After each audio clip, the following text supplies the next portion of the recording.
إذا شئت أن تحيا سليما من الأذى وحظك موفور وعرضك صين، لسانك لا تذكر به عورة امرئ فكلك عورات وللناس ألسن، وعينك إذا أبدت إليك معايبا فصنها وقل للناس أعين، وعاشر بمعروف وفارق من اعتدى ولكن بالتي هي أحسن. شخصية اليوم مش شاعر ومش كاتب، هو مواطن بسيط ومعروف الكل واحد ياخذ الميترو دو.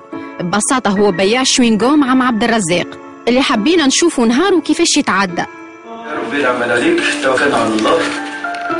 نقوم 5 صباحا، نتوضا، نصلي صلاة الفجر، هكا نحضر التشكيل هكا والحمد لله اموري تو ماشيه.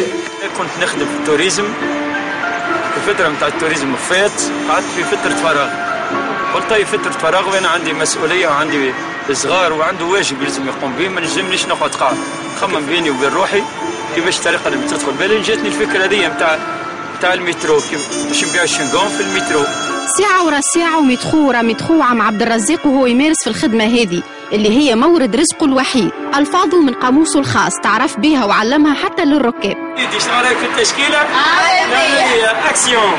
علاقتي بالركاب نجم تقول ولاو كي خواتي، فاميلتي هذوك. شخصية عم عبد الرزاق محبوبة خلت علاقته بالحرفاء ياسر سمباتيك.